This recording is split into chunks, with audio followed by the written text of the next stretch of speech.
Welcome to Caregiver SOS On Air, presented by the WellMed Charitable Foundation, with nationally known gerontologist Carol Zernial and award-winning veteran broadcaster Ron Aaron. This program provides health, wellness, and other information for caregivers who are vital to the health and well-being of so many people across our country. And now, here are your hosts, Ron Aaron and Carol Zernial. Thank you so much for joining us today on the award-winning Caregiver SOS On Air. I'm Ron Aaron. Our podcast available wherever you listen to your podcast, and we're also on the radio in several cities in Texas and Florida as well. Caregiver SOS On Air comes to you every week with guests like we are going to introduce today in just a moment. Our co-host Carol Zernial is with us. Carol has a master's degree in social gerontology, over 30 years experience in the field. She's co-chair of the Raise Family Caregiving Advisory Council, and Carol is executive director of the WellMed Charitable Foundation. And Carol, I remember talking about letters from Madelyn, I guess a year or more ago when we had our guest on before. And we look forward to talking to Elaine Sanchez again. I know. I was thrilled when I saw that she was coming back on the show, and very, very curious about the three F's. I had to pause first. Oh, yes, they're listed. We'll talk about the three F's. Elaine is a caregiver, speaker, and author of the unflinchingly honest and surprisingly funny book, Letters from Madelyn, Chronicles of a Caregiver. Before COVID, Elaine spoke at healthcare and caregiving conferences all over the country, and when her conferences for 2020 were canceled due to the pandemic, she went into video production and built a studio, and since then has developed CaregiverHelp Support Group Programs for people all over this country. And Elaine's passion for helping people manage the emotional stress of caring for those who cannot care for themselves came from her own extensive experience of caregiving for family elders. And Elaine Sanchez, thanks for joining us. Thank you, Ron and Carol, for inviting me back. I really enjoy your program, and I'm honored to be a guest. Thank you. Carol mentioned the three F's of flipping out: fear, frustration, and fatigue. Caregiver anger is a real thing, is it not? Yes, it is. And I don't think it's a question whether a caregiver will get angry, because they will. It's just a matter of how you choose to manage it. And as I was editing my mother's letters into the book, I realized that she actually had a 3-step process anytime she came up against an event, a person, or a situation that caused her to feel stressed out. And in the beginning, she said that she had developed a detached attitude. She would just kind of detach emotionally, and that would allow her to still do what had to be done and give other people a reasonable amount of happiness. And eventually it morphed into what she called an attitude of creative indifference. And I asked her one time, I said, "So Mom, what's the difference between being detached and being creatively indifferent?" And she said, "Oh, hell, it's the same thing. You can call it whatever you want to call it. But what it means is not allowing yourself to become emotionally ravaged by the disease or the progression of events." So as I was editing her letters, I recognized that every time she came up against something that upset her, she did 3 things. She would become aware of it. That's the first step. And so she would write it down. She would generally write it to me in letters. And that's, I think that's the number one thing. So we encourage the people that we work with to identify it, to name it, to write it down unfiltered. Then the second step is acceptance. And I think this is the hardest thing any of us as caregivers have to do, because we have to accept that there are things that we cannot control. We're never going to be able to control the progression of the disease, the eventual outcome, or the behavior of other people. And then the third step is action.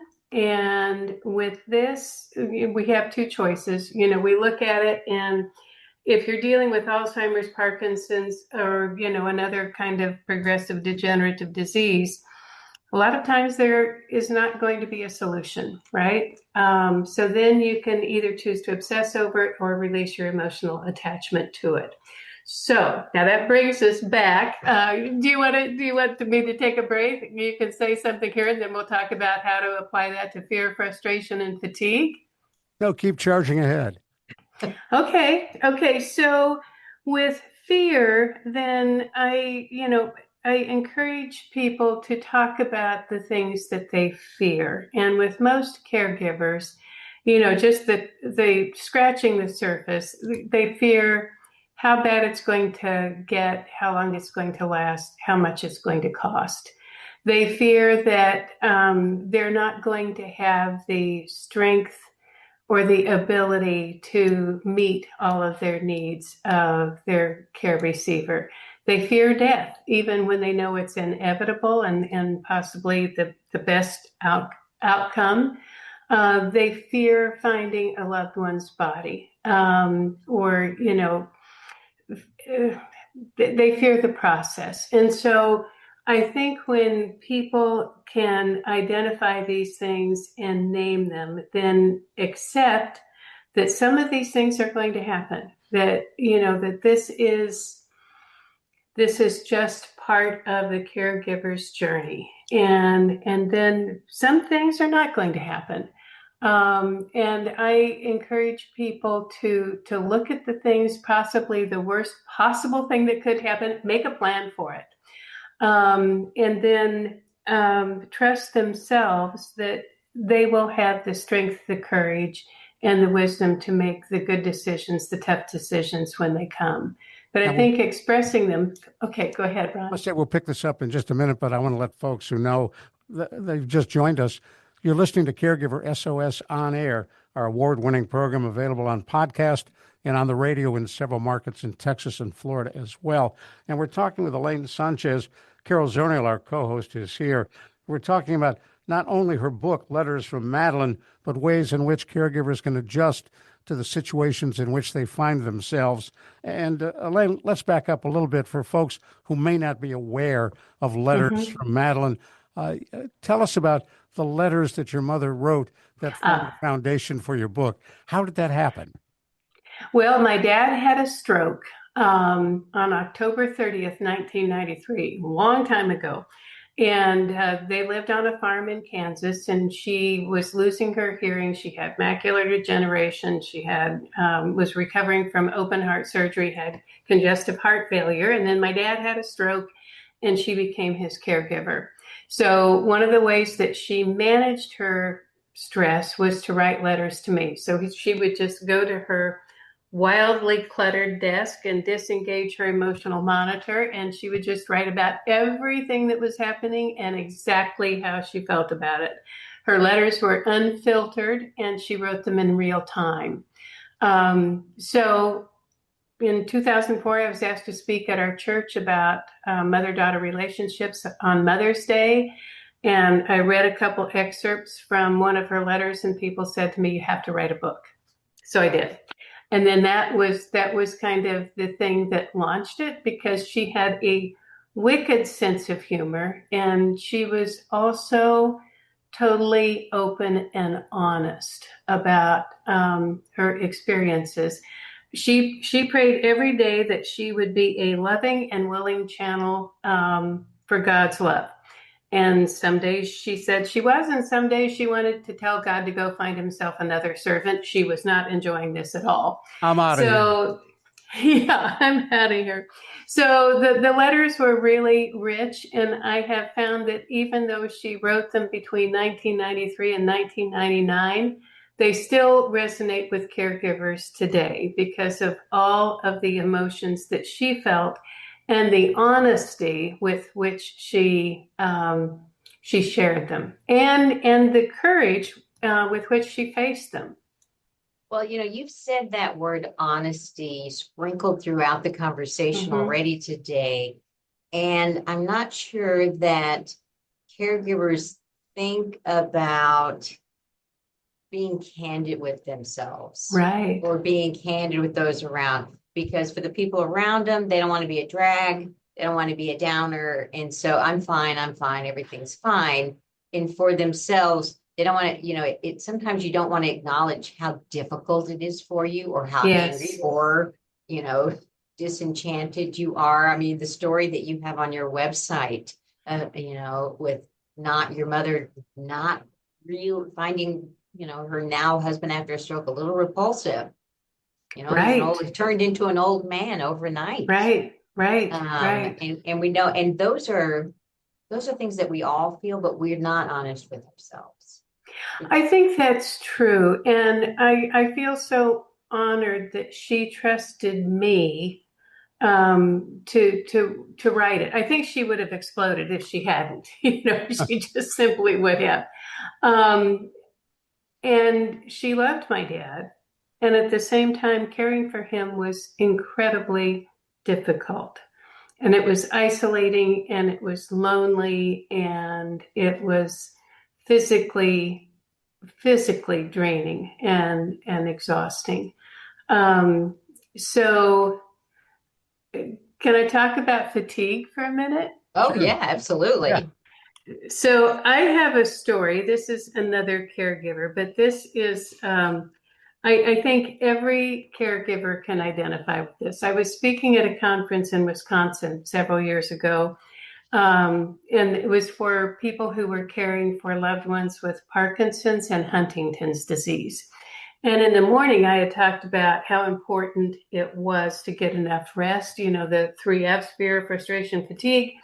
And at lunch, I sat with this table of just lovely women, and Claudia was sitting next to me, and she said, I've got it all figured out, and I've got a plan. And I said, okay, tell me. She said, well, I'm going to rob a bank. She said, I'm going to get my husband in the car, and we're going to drive to the bank, and then I'm going to get him in the driver's seat. So he'll look like the getaway driver. He'll be my accomplice. And then I'm going to go into the bank with an unloaded gun, and I'm going to point it at the teller, and I'm going to say, this is a stick up. And then if she gives me any money, I'm going to take it out to the car, and I'm getting the passenger seat, and I'm going to wait for the police to come. And when they do, they will arrest both of us. And then they'll take him to the men's prison, and they'll have to feed him. They'll have to manage his medications. They'll have to deal with his depends, and they'll take me to the women's prison. I will be in a cell all by myself.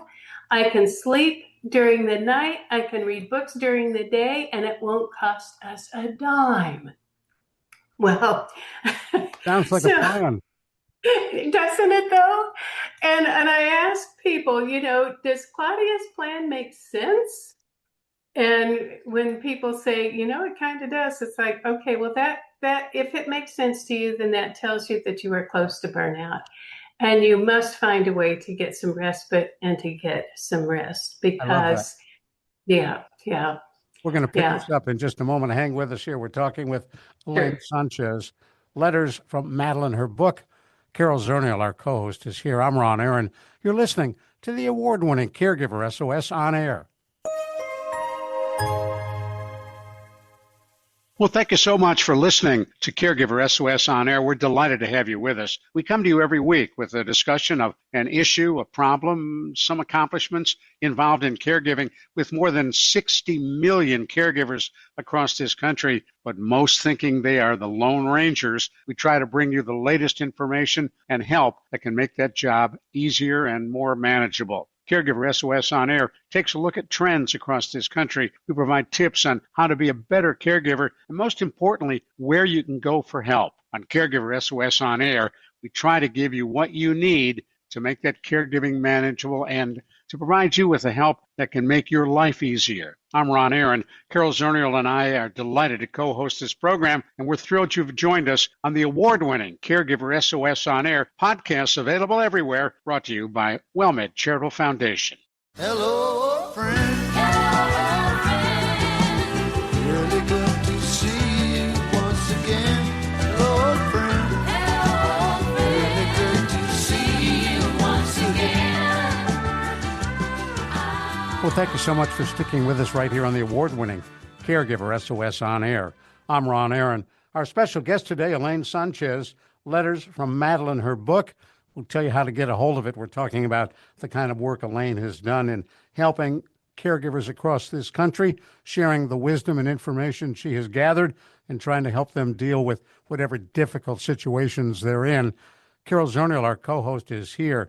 And as we move along, Elaine, that was a story for those of you who have just joined us about how one caregiver was hoping she'd find a way to get she and her husband arrested so that the state would care for him and she'd be okay in a woman's prison.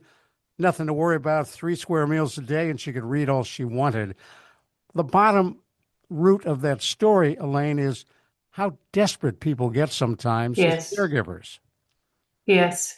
And sometimes they do really desperate things, and that's tragic. And I think Claudia was very adept at using humor to deal with her stress, but no amount of humor is ever going to make up for that kind of fatigue and exhaustion. And I know that you folks really advocate for caregiver support, for caregiver respite, and recognizing that nobody can do this 24/7, 7 days a week, 52 weeks a year. And no one can do that without some kind of help or break or support. How many letters did your mom actually write to you? Oh my gosh, I've never counted the number of letters, but I can tell you that each one was 6 to 10 pages long, typed, single-spaced, printed on both sides of the page. Wow. So I know. And some of it was about the weather, and some of it was about, this is a brand new stain remover that's great. So the editing process was, started with a stack that was about 3 feet tall. I just copied anything that made me laugh or made me cry, and then I had to just edit it down to the essence. So it was over 6.5 years.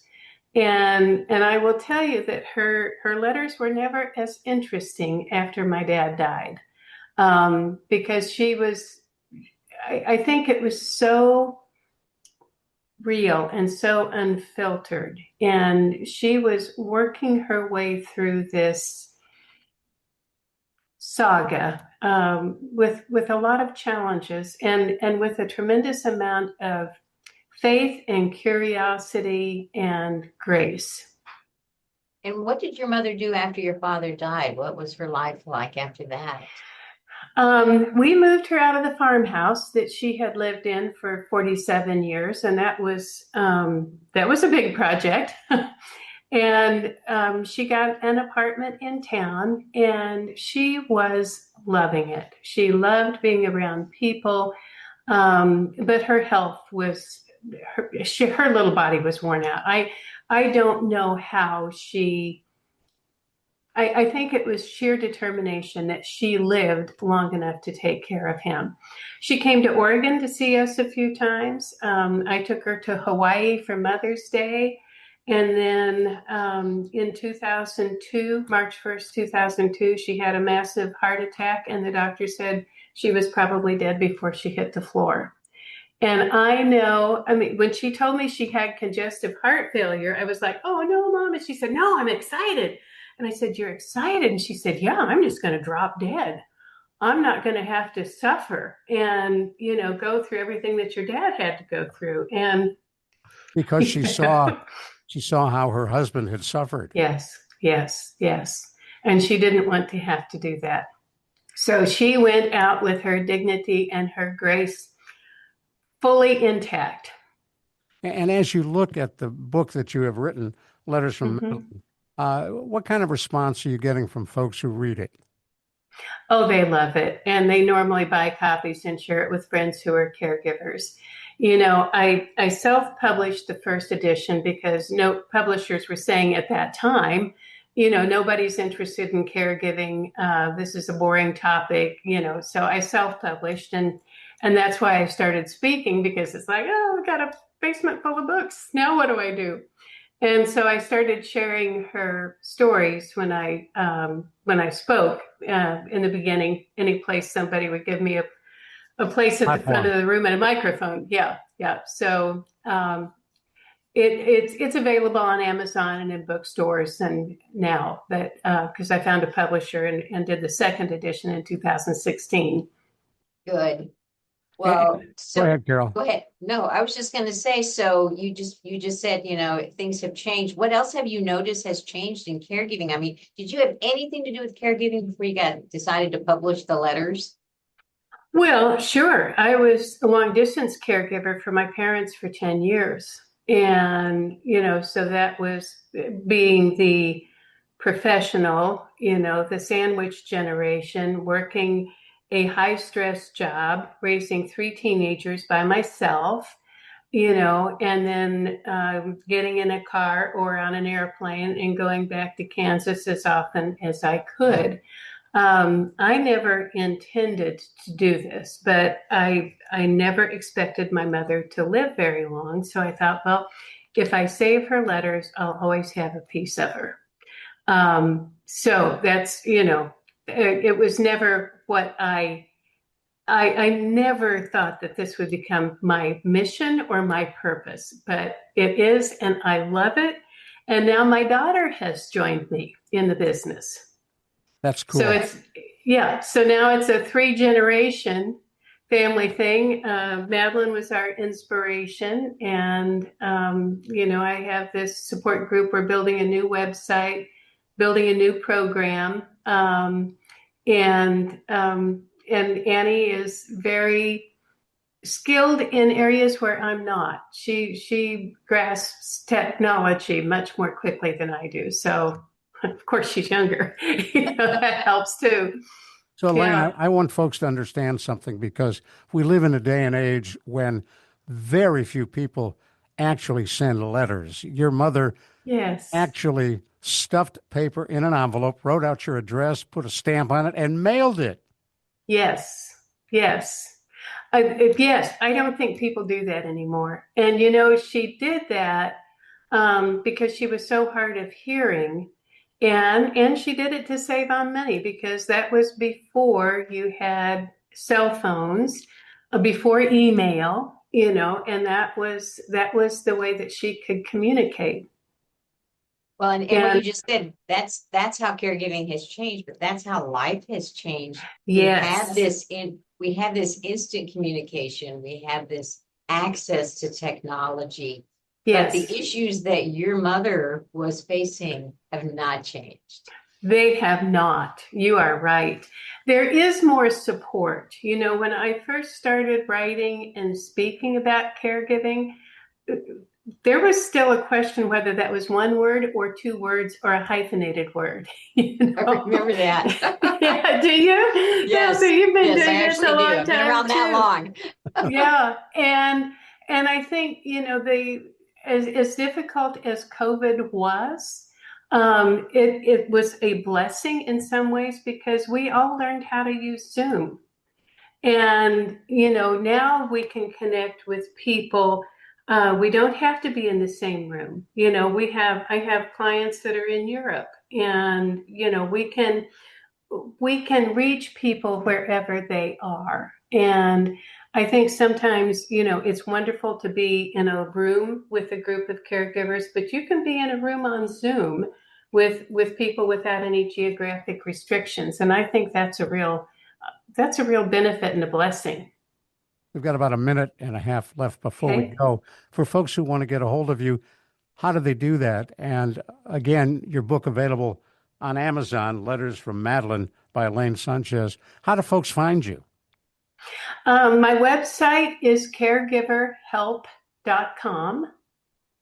And my email is elaine@caregiverhelp.com. And the book is on Amazon. You can ask bookstores to order it. And I have some support groups that people can join. So, just reach out to me, go to the website. They can go to support.caregiverhelp.com. We have all sorts of ways. So, See how technical, thank you. knowledgeable you are now. Yes, I know. And I just find it, as you folks know, when you can help somebody, if you can give them some resources that help them get through a difficult day or a sleepless night. It feels like we're doing something that matters, something that's important. And you do that every day. Thank you for being with us. Really, really and you appreciate too. it. Elaine Sanchez, Letters from Madelyn. For Carol Zernial, I'm Ron Aaron.